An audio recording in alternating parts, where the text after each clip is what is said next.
Ei, eu sou o Dr. Paulo Alves, falando de saúde de forma serena, sincera e suave. E mais uma edição de Conversas e Confabulações, hoje é de número 60. Antes de começar o vídeo, aquelas recomendações de sempre. Se inscreva no canal, acione o sininho para receber notificações. Lembrando que a inscrição é de graça, não custa nada. Compartilhe esse vídeo com seus amigos. Dê o like se você gostou ou dislike se não gostar do vídeo, não tem problema. O importante é você interagir com o vídeo. Quanto mais você interage com o vídeo, mais ele ganha relevância no YouTube, mais facilmente ele é encontrado quando procurado. E escreva nos comentários sugestões, críticas, sugestões de novos temas a serem abordados aqui. Toda interação é bem-vinda, é muito bem-vinda. Então, sem mais delongas, vamos lá. As pessoas às vezes falam de azia, má digestão, empachamento, e não sabem que isso tem a ver não só com o que você come ou com o quanto você come, mas às vezes e geralmente com a forma como você come. É importante, é fundamental mastigar bem os alimentos, comer devagar. O processo de digestão dos alimentos ele tem dois componentes, um mecânico e o químico. O mecânico é o esmagamento do alimento, é o processo de mastigação.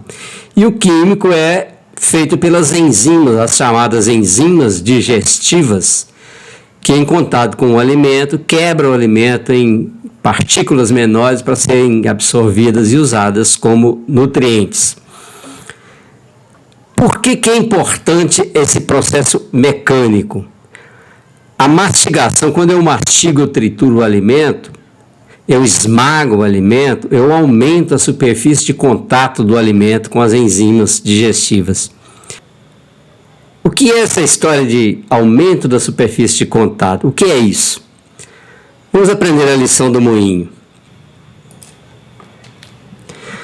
Se você nasceu na zona rural ou viveu na zona rural, certamente conhece esse equipamento rudimentar aí, que é o moinho de pedra, que é usado para esmagar, para moer grãos, para triturar os grãos. O grão cai nessa pedra, ele é esmagado entre a pedra que move e a fixa e transformada nessa farinha. Na verdade, o grão é transformado em milhares de minúsculos grãos tão pequenos que parecem um pó, mas na verdade são minúsculos grãos. E se você já se aventurou na cozinha, sabe que você pode cozinhar um milho em grão. Ele vai demorar umas 3 horas para ficar macio. E o fubá demora 3 minutos.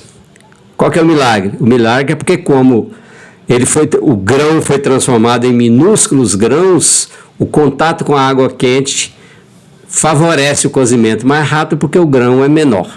Então ele cozinha mais rápido. É essa a ideia que nós vamos trazer aqui para o processo digestivo.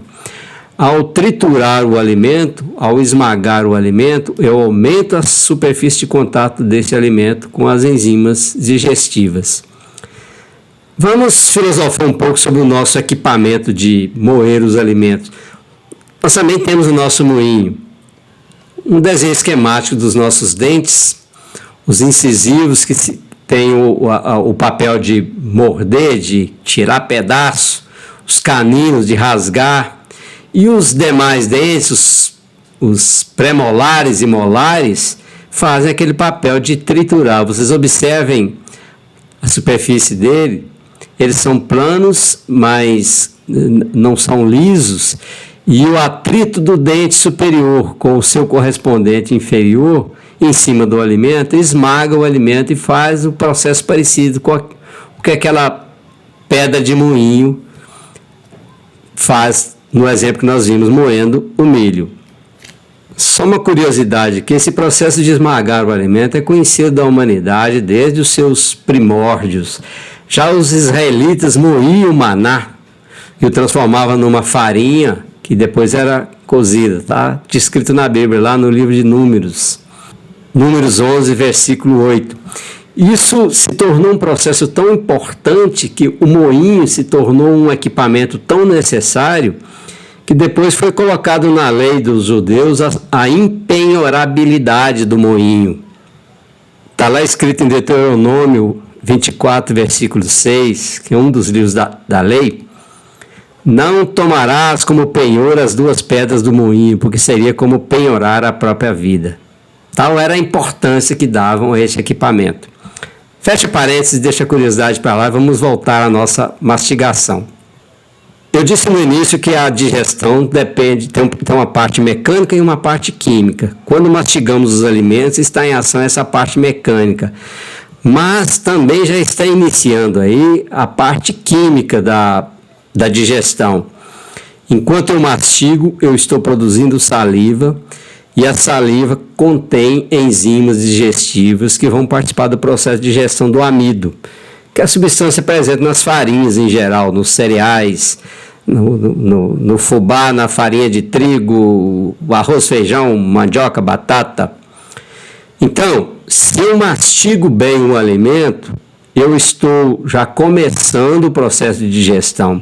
Se eu como rápido e não mastigo direito, esse amido que deveria ser digerido na boca vai embora e vai alimentar as bactérias do intestino que vão produzir gases, distensão abdominal, coisas que vocês já conhecem.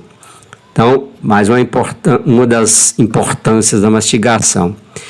E uma outra coisa, outro detalhe, vamos retomar um conceito que nós abordamos no vídeo anterior, o vídeo 59, que é do processo de fome e saciedade, porque também diz respeito a isso aqui. Nós falamos no vídeo anterior que existem os mecanismos aqui em vermelho que representam a fome, que faz com que os animais busquem o alimento. E em azul, o mecanismo de saciedade.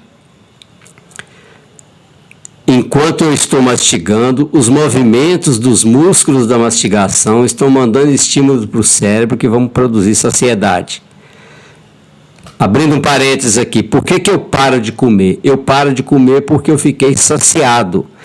A saciedade é uma sensação de bem-estar, de que eu não quero mais comer. Eu paro de comer porque eu fiquei saciado. Então, esse processo aqui é fundamental.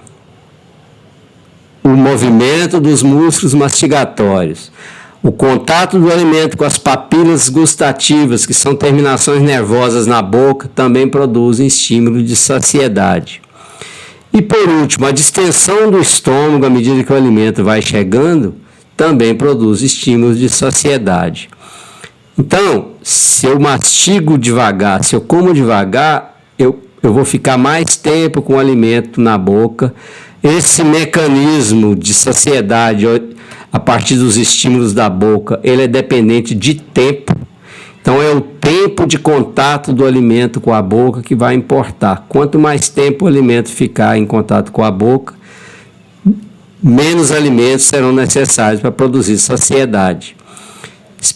Por outro lado, se eu como rápido, eu vou depender mais da distensão do estômago. Então eu vou comer mais, vou ter que comer mais para obter a saciedade que eu preciso. Então, controle de ingestão de calorias depende fundamentalmente de comer devagar, porque comendo devagar eu vou comer menos. Então, eu tenho dois ganhos quando eu mastigo bem os alimentos. Melhora o processo de digestão dos alimentos, facilita o processo de digestão. E 2, eu como menos. E tem uma outra coisa que eu falei no vídeo anterior que eu quero retomar aqui porque é muito importante. Vamos voltar lá no nosso desenho.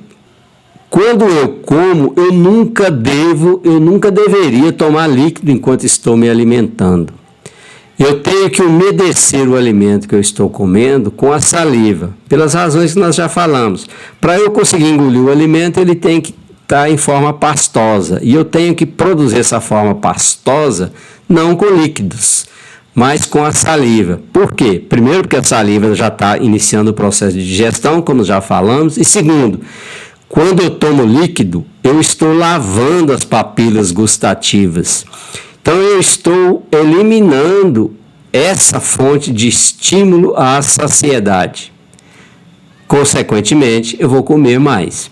E, além disso, se eu tomo líquido enquanto eu como, eu estou engolindo esse líquido, eu estou distendendo mais o meu estômago. Sabe aquela história do estômago alto, da barriga? E o que é pior, nem sempre esse líquido que eu tomo é água. Porque se fosse água, ok, água não tem caloria, zero. Mas às vezes a gente toma suco, refrigerante, cerveja.